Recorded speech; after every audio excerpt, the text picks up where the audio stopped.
আশিক আর wise করনি তার বন্ধুর ধ্যানে তার বন্ধুকে পাবে সেই আশায় গভীর জঙ্গলে বসে আছে। পাগল রে, এই পাগলটা জীবনে কখনো সংসার করেনি,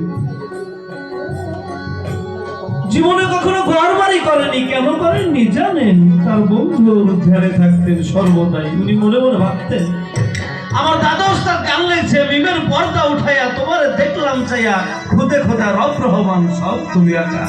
মিমের পর্দাটা কি? মিমের পর্দা হলো মোহের পর্দা। আমি যদি মোহের ভিতরে থাকি তাহলে আমার মুর্শিদ ভজন হবে না, আমার গুরু ভজন হবে না। সেই জন্য উনি সংসার ত্যাগী হয়ে উনি বনের ভিতরে বসে থাকতেন। কেন থাকতেন জানেন? তার বান্ধবের ধ্যানে, তার বান্ধবের আশায় কখন যেন তার বান্ধবকে দর্শন করবে, আর দর্শন করলেই তার দেহ থেকে পাপ মুছে যাবে, আর সে তখন তার বন্ধুর ধ্যানে সর্বদাই বিরাজিত। ওই জঙ্গলের ভিতরে বসে বসে গভীর রজনী ঘুমায় না, তার বন্ধুকে ডাকে, ইয়া রাসূলুল্লাহ, ইয়া হাবিবাল্লাহ, ইয়া রাসূলুল্লাহ। গভীর রজনীতে যখন ভক্ত ডাক দেয়, গুরু বিছনা থেকে উঠে উঠানের ভিতরে দাঁড়িয়ে দাঁড়িয়ে সেই করুণ শহরের দিকে তার জামার বুতাম খুলে হাউ মাউ করে কাঁদতে থাকে। কেন কাঁদতে থাকে জানেন? এটা ভক্তের বাসনা। এই ভক্তকে রক্ষা করার জন্য ভক্তের ডাক শুনে আর গুরু বিছনায় থাকতে পারে না, তার ভক্তের ধ্যানে হয়ে যায়। ভক্তের প্রেমে, ভক্তের রশিতে বাধ্য হয়ে, আবদ্ধ হয়ে তার ভক্তকে উদ্ধার করার জন্য, ভক্তের মনের বাসনা পূর্ণ করার জন্য সে গভীর রজনীতে উঠানের ভিতরে উঠে তার গা যায় বুতাম খুলে হাউ মাউ করে কাঁদতে থাকে। আর হঠাৎ করে মা খাদিজাতুল কুবরা এসে আমার দয়াল নবীকে ডেকে ডেকে বলে, ইয়া রাসূলুল্লাহ, গভীর রজনী আপনি থাকবেন শুয়ে নিদ্রায়, আপনি কেন এই গভীর রজনীতে উঠানে দাঁড়িয়ে দাঁড়িয়ে হাউ মাউ করে কাঁদেন? কাফেররা কি আপনাকে গভীর রজনীতে আঘাত করেছে?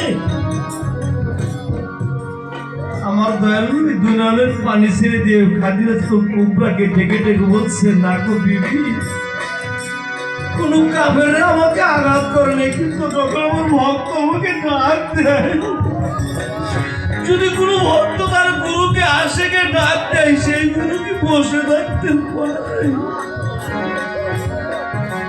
তাই গুরু ভক্তের মনোবাসনা পূর্ণ করে, তাই সেইখানে দাঁড়িয়ে একটি গান হয়।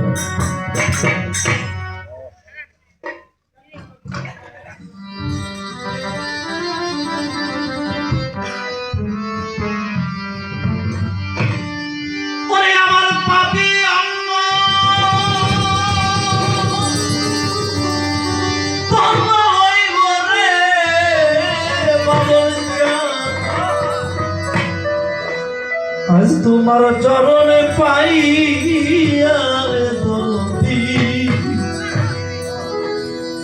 আমি থাকবো তোমার চরণে দাসী হইয়া। পাপী জনম তোমার পরশ পাইয়া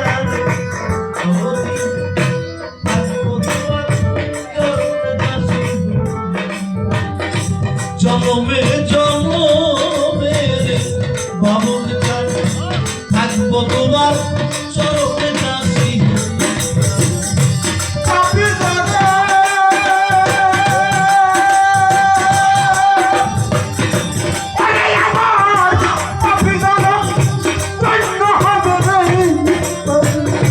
তোমার পরশ পাই থাকবো তোমার চরণে দাসী হইয়া। জনমে জনমে বাবন থাকবো তোমার চরণে দাসী হইয়া। কেমন যেন হইয়া গেছি রে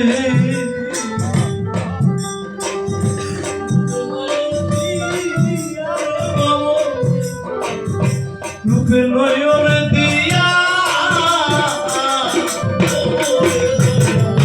কেমন জানি হইয়া গেলাম রূপে নয়ন দি। আরে আমি বলে রূপে নয়ন দিয়া ও কালো সাপ কেমন জানো হইয়া গেছি রে আবল রূপে নয়ন দিয়ে আমার আরে নয়ন দিয়া আমার তুই নয়নে যাই না বলো তুই নয়নে তাই না বলে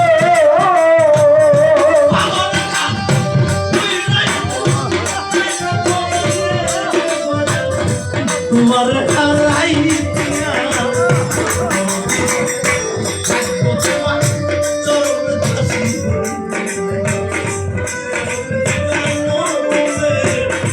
বাবুল চান থাকবো তোমার চরণ দাসী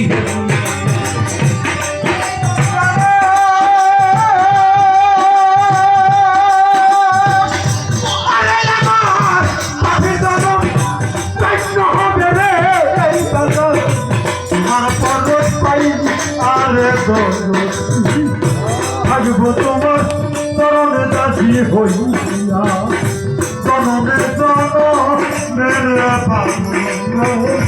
বলিতামে চরণে দাসী হইয়া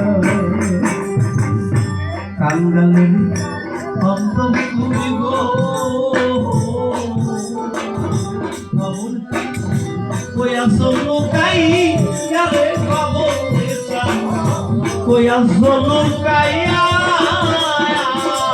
ও আত্মা কাঙ্গালের অন্তম তুমি রে কইয়া সোনো কাইয়া কয়া সৌর কয়ে আরে বাবা সালাম চাঁদি বান্ধব ভূমিরে কইয়া সলু কাইয়া রতি কইয়া সলু কাইয়া আমি আমার গিরি কান্দি আরে বাবা আমি আমার গিরি কান্দি আমি আমার গিরি কান্দি ও আসার পথে যাই থাকবো তোমার কাছে হইয়া জন্মের জন্মের বাচ্চা থাকবো তোমার চরণ দাসী হইয়া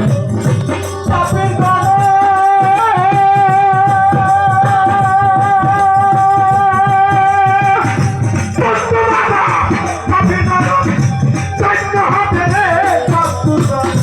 তোমার পরশ পাই চরণ দাসী হইয়া জনমে জনমের বাবু থাকবো বাবা চরণ দাসী হইয়া চরণের পাশেই রেখো রে চরণেরা পাশে রেখো রে